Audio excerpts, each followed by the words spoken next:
السلام علیکم ملګرو، زه صفی الله زمان یم او نن ورځ په کنسول اپلیکیشن کې د آبجیکټ ان کلاس باندې خپل درس مخته وړو او زموږ په دغه ویډیو کې به تاسو ته کوډینګ اگزامپل هم د آبجیکټ ان کلاس باندې به ښودل کېږي چې څنګه یو کلاس جوړولی شو، څنګه د هغې آبجیکټ جوړو او د هغې ممبرس اینډ ډیټا اکسس کولی شو. ښه راځو مخکې خپل نور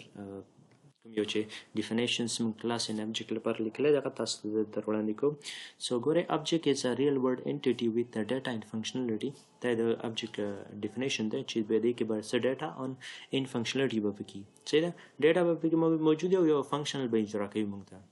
ښه، آبجیکټ از ا انسټنټ اف ا کلاس which is created at runtime and are used to access the member of a class. آبجیکټ ګورئ ښه، موږ چې کله کریټ کوو په دې هدف سره چې دغه کلاس موږ هغه ټول ممبرس اکسس کړو چې په هغې کې میتھډز، ویریبلز اینډ مور داسې نور به پکې وي صحیح ده. د همدې لپاره اکسس کوو چې په هغه کلاس کې څو ممبرس وي هغه موږ باید اکسس کړو ورباندې صحیح ده، د آبجیکټ په واسطه باندې. ښه، راځو خپل کوډینګ انوایرمنټ ته. ښه، موږ ګورئ دلته یو کلاس جوړ کړی د پروګرام په نوم باندې. راځئ دې کې خپل هغه آبجیکټ ان کلاسز چې څنګه اکسس کېږي او څنګه کریټ کېږي دا مخته وړو صحیح. ښه، زه دلته یو انټیجر ویلیو عالمه د آی ډي په نوم باندې، بل چې دی زه سټرینګ ویریبل عالمه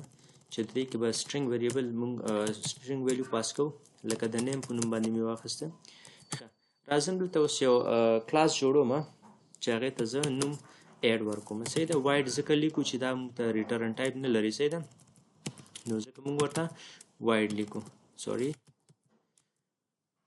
ښه، دې ته ما نوم ایډ ورکړه ځکه چې دلته به زه پارامیټر پاس کوم د دې په واسطه باندې دلته، او بیا به بل کلاس په واسطه به زه دا شو کوم صحیح ده. سو دلته مې کوم یو پارامیټر چې دی د آی په نوم باندې مې واخیسته او بل سټرینګ چې زه پاس کوم دا د چې په نوم مې واخیسته د اس په نوم باندې. ښه، راځم اوس دلته دوی ته د کوم یو انټیجر ویلیو چې دلته ما آی ډي او نیم په نوم باندې سټرینګ اخیستی دی، دې ته زه د پارامیټر په واسطه ویلیو پاس کوم. ښه، سو ویلیو به څنګه پاس کوو، زه ورته وایم چې دا کوم یو آی ډي ما اخیستی دی دا مساوي که د څه شي سره، د آی سره. کوم پارامیټر څخه آی په پارامیټر چې کوم یو ویلیو راخلي هغه به آی ډي کې به سټور کېږي، او کوم نیم چې موږ اخیستی دی دغه نیم ته به ته ویلیو پاس کوې د اس په واسطه باندې، کوم یو سټرینګ ویلیو چې د پارامیټر څخه ورځي صحیح ده. دا خو شو، دا خو موږ سره د دې لپاره و چې یو کوم یو کلاس چې موږ اخلو او یو کوم یو انټیجر ان سټرینګ موږ چې ډیکلیئر کړی دی بره دې ته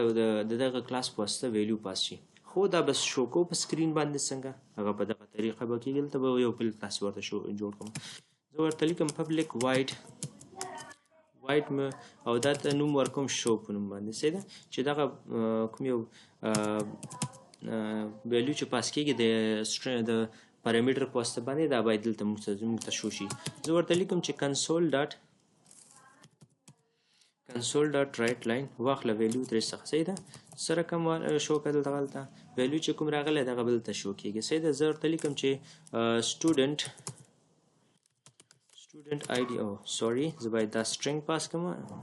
ځکه چې دغه کنسول ډاټ رایټ لاین چې دی موږ د سټرینګ ویلیو راخلي. زه ورته لیکم چې سټوډنټ آی ډي از اکول ټو دا به مساوي کېږي د څه شي سره، زه به دلته کنکټنیټ کوم ورسره د څه شی به ورسره کنکټنیټ کوم آی ډي چې هغه بره موږ ډیکلیئر کړی دا به ورسره زه کنکټنیټ کوم، او دلته به بیا هم سټرینګ ویلیو ورته پاس کوم ځکه چې نیم از سټرینګ پاس کېږي، نو دلته به زه نیم ورته پاس کوم چې ورته یم چې سټوډنټ نیم از اکول ټو دا به مساوي کېږي د څه شي سره، ځکه چې نیم پاس شوی دی نو دلته به موږ از نیم ورسره کنکټنیټ کړو صحیح ده. ښه، دا خو شو چې د دې کلاس په واسطه زه دغه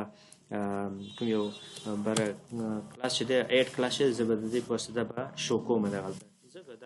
دا کلاس مې د شو کولو لپاره جوړ کړی دی صحیح ده. سو راځم په دې خپل مین کلاس کې دلته دا دواړه کلاسز ابجیکټ کریټ کوم او دا به زه اکسس کوم صحیح ده. زه لیکم چې پروګرام is equal to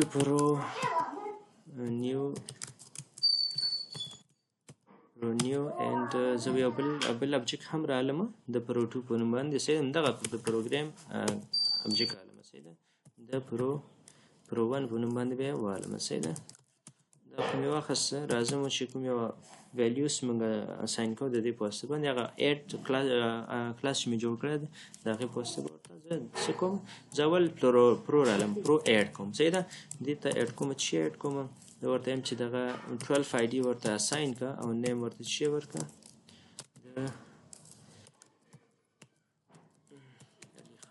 باندې صحیح دا نیم ورته اساین کړه ښه دا خو شو زه د پرو 1 په واسطه زه چې کوم ډاټ ایډ یعنې دا سیکنډ ابجکټ چې مې اخیستی دی دې ته هم ته ویلیو اساین کړه صحیح ده دلته ورته ووایه چې ښه یو خو آی ډي مې پاس کړه بل ورته نیم پاس کوم نیم مې هم ورته پاس کړه اوس دا خو اساین شو اوس دا شو کېږي به څنګه شو د دغه کلاس په واسطه به کېږي زه لیکم چې پرو ډاټ شو هغه اول کوم یو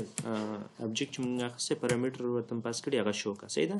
زه راځم دا خو شو کوم صحیح ده دا به سیف کړم او لاندې مې ورته دغه فنکشن لیکلی دی کنسول ډاټ ریډ لاین چې سکرین موږ سره په مخه پاتې شي صحیح ده راځو اوس دا رن کوم ګورئ دلته زه دا لږ زوم کوم تاسو ته ګورئ دلته لیکلی سټوډنټ آی ډي از اکول ټو 12 and student name is equal to علي صحیح ده علي خان په نوم باندې سو ګورئ هغه اول کوم یو ابجکټ چې موږ راخیستی و د پرو په نوم باندې هغه ما شو کوم ګورئ پرو ډاټ شو دغه ابجکټ چې موږ راخیستی دی دا د دې په واسطه په دې پرامیټر کې مې ورته ډیټا پاس کړه او دلته مې ورته ولیکه چې پرو ډاټ شو یعنې دا موږ ته شو کړه چې دغه ویلیو آیا پاس کوي او که نه پاس کوي ښه دا خو زه راځم اوس دغه سیکنډ پرو 1 چې دی دا زه ډاټ شو کوم صحیح ده دغه کلاس په واسطه باندې چې ورته یم دغه کوم یو سیکنډ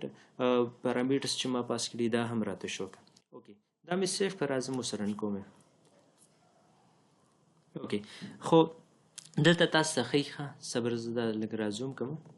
ګورئ فرست هغه کوم یو کلاس ابجکټ چې موږ اخیستی و ګورئ سټوډنټ آی ډي از اکول ټو 12 نیم از اکول ټو علي خان صحیح ده سټوډنټ آی ډي سیکنډ ابجکټ چې موږ اخیستی دی که نه د سیکنډ پرو 1 په نوم باندې سو دې ته چې دی آی ډي راغلی دی 12 and student name is equal to عدنان په نوم باندې صحیح ده نو ګورئ په دغه پروګرام کې موږ تاسو ته وښودی چې څنګه موږ کولی شو یو کلاس جوړ کړو د هغې ابجکټ والو او کلاس ته موږ چې د پرامیټر په واسطه باندې ویلیو پاس کړی دی هغه هم بیرته شو کړی دی صحیح ده سو دا اوس زموږ نن ورځ درس چې په دغه کلاس کې موږ تاسو ته وښودل په دغه ویډیو کې چې تاسو کولی شئ از یو کلاس څنګه جوړ کړئ د هغې ابجکټ څنګه والی هغې ته پرامیټر څنګه پاس کړئ ویلیو څنګه پاس کړئ د پرامیټر په واسطه باندې او بیرته هغه په سکرین باندې څنګه شو کړو سو که چېرې چا سره پوښتنه څه مشکل و نو کمنټ کې راته شریکوئ